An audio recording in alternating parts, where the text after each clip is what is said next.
my electrician's job. Come election time, our business manager ran against the labor minister, and it was a great campaign.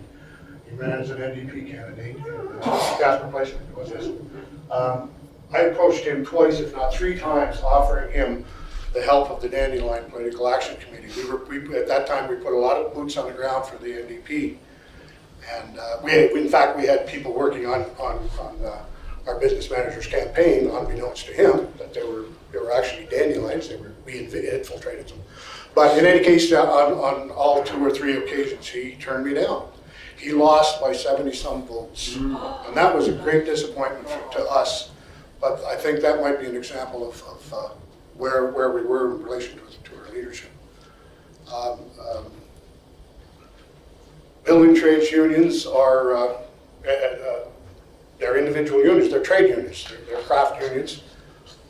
But there's nothing in their constitutions, in any constitution of a building trade union that that discusses or itemizes things of the trade.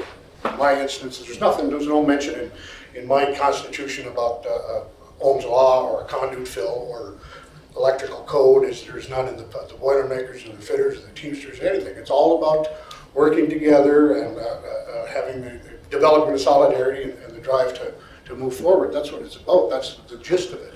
But yet we have an electrician's local, a carpenter's local, a Boilermakers local, a Teamsters local, and so on. And I was telling somebody the other day, and all our kids' teeth go bad, and we all need drugs. So, what I'm getting at is that perhaps it's time that we all started coming together to work together.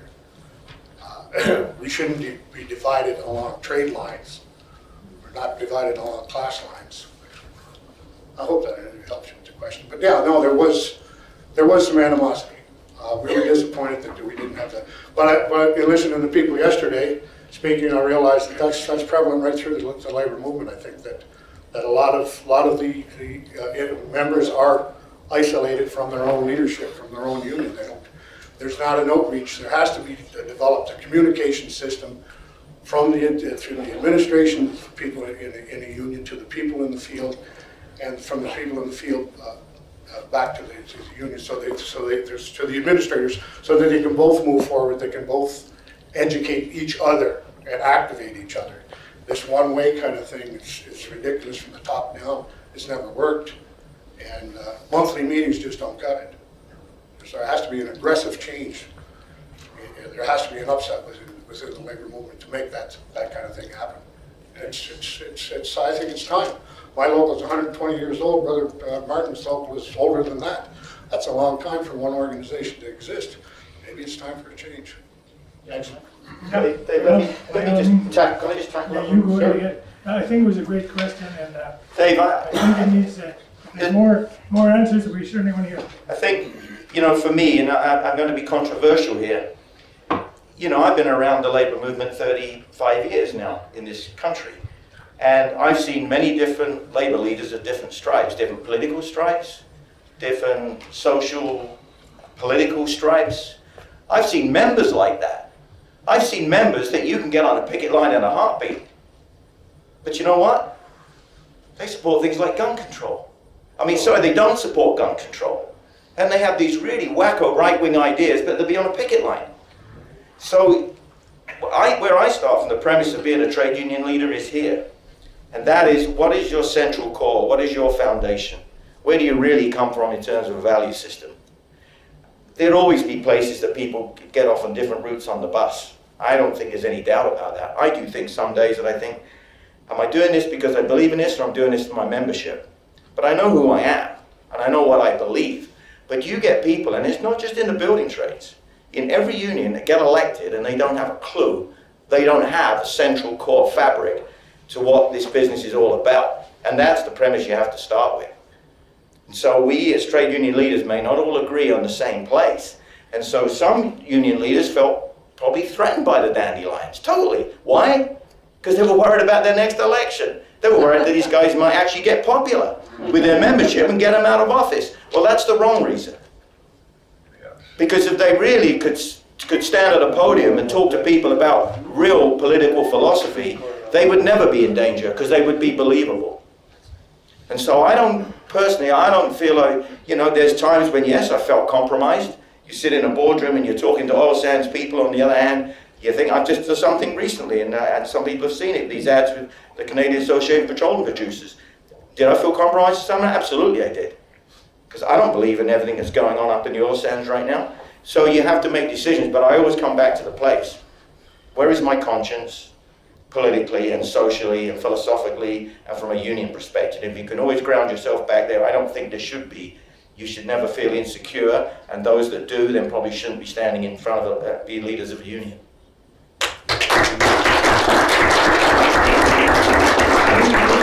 Any other questions? I just had a comment more than a question, Jack. So I just wanted to relate to, I don't know, if you're not from Alberta, you probably don't know that every year or 2 years we have a rite of spring in Alberta where some Tory passes some asinine tries to pass some asinine healthcare legislation, and we all go to the legislature to oppose it. And about 2 years ago I was out there, and I take photographs for various organizations doing graphic design, and usually people think I'm with the CIA or something like that. But I'm looking across the crowd, zooming in on various folks, and I thought, oh, that's quaint, that's retro. There's a dandelion sign there. I said, oh, that's kind of neat. And then I pan over, and there's another one. And it's 28 years later, and I'm seeing all these dandelion signs in the crowd. It's just a testament of how hard that movement bit you guys, and what a lasting legacy it is that you guys still carry those signs out to in all kinds of weather and all kinds of. Any others? Yeah. How can we educate the young people about unions, and how and what is planned? What are the plans? Great one. Thanks, Jim. We were all naive. We were all Absolutely. unprepared when it came.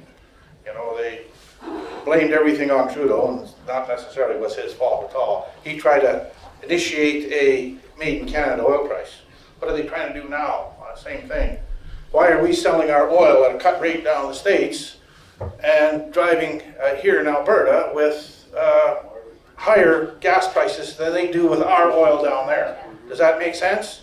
That's education. I was one of the Telling the people what is exactly going on. We're getting hosed left and right. Now, when I first started in the trade union movement, we worked for about $8 an hour. We had a 37.5-hour work week, and all the overtime was double time. Now, we're working 50 hours a week as a standard work week. There is no double time. Back then, we didn't want to work overtime. We had a half-decent wage. You take the wages we got now, compare them back to 1970-ish, we're nowhere near, we're way behind on the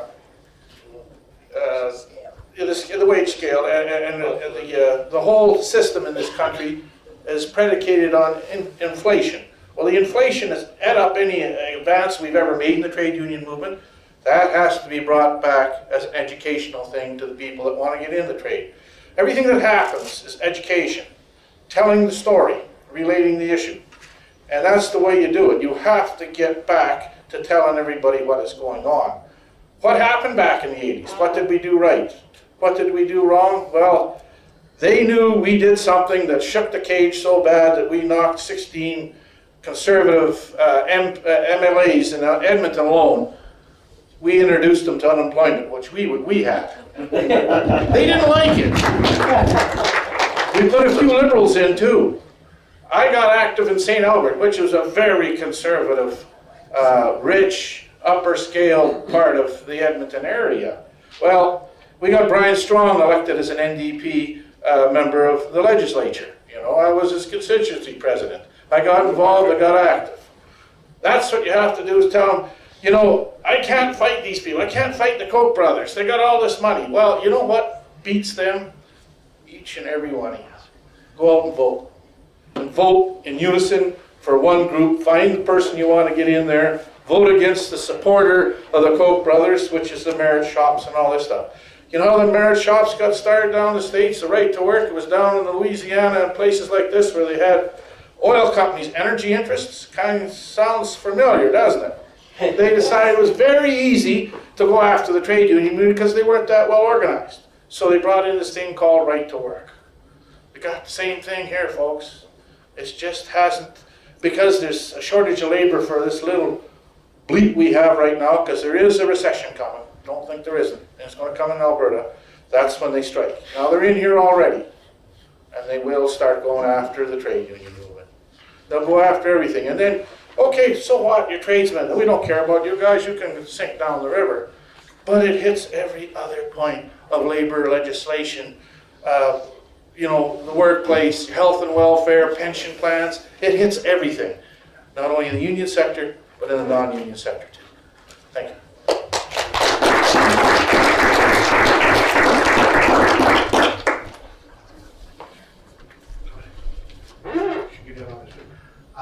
How do we get the message to the younger workers, younger members?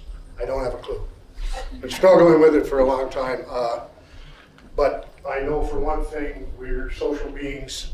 We come together, we talk, we exchange stories. I think we have to somehow get that to get away from the Twitter and the electronic media or whatever, but to try to get face-to-face meetings. That's the most effective. And as a union agent, I'm trying to do that. I'm sure Martyn is too, but definitely ALHI is an important tool in that regard. But it's just I think it's physically bringing them together on a social level. Unions, carpenters were famous for it. When I was a kid growing up, I saw something, you remember the dance at the Carpenter's Hall. Carpenters used to rent their halls out. They still do, I guess. But they were more involved with the community, and that's what we have to get back to. We have to get that outreach into the community, bring people in. And we should be focusing on the youth. Because the youth are going to go their own way, regardless whether they got labor helping them or leading them or not. They're going to take their own direction. But I think we've got, labor has a lot of good things to pass on to youth, and we have to do it. Could I just answer too, just very briefly? When I took my job at the Alberta Union of Provincial Employees in 1979 as the education director, I came there from the AFL, and I approached the Canadian Union of Postal Workers, and I said, what is it that makes you such a strong union, so militant, your members support you, on and on. And I can remember a guy by the name of Herbert telling me that, look, there's no silver bullet here. You got to communicate and educate all of the time. We communicate with our members constantly, face to face and with newsletters and every other way. We didn't have internet back then. And that really was the trick, you know, the 3 pillars of action: agitate, organize, educate. That's what we just got to keep doing. Yeah, thanks, Mr. Well, yes, Leon. Just thank you, Jack. Thank you very much for sharing, such a great talk here, and certainly enlightening. And I thank all the speakers, including this young gentleman here, for giving us his views on the new generation. But the one thing that I want to suggest is, this is a great place here, but let's not have the next meeting at TELUS, because TELUS is the biggest scab company on this planet. You try and phone TELUS does not have an office here in Edmonton. TELUS does not have an office in Western Canada. You talk to someone from TELUS, they're in the Philippines, where they get people to work for them for nothing. That is true. And please do not support TELUS. Let's have a fine gathering like this here. Any place else but TELUS. Carpenter's Hall. Carpenter's Hall. This is just something that I just had to share with all of you. Appreciate that. Anyway, I want to thank each and everybody for being here this morning. I want to thank our ALHI board members, Shirley for the painting. I want to thank the panel. What a great panel. Wow. They were just great. And boy, enough information and enough history there to go around for a long time. So again, thanks to each and every one of you. Thank you very much. So we're here.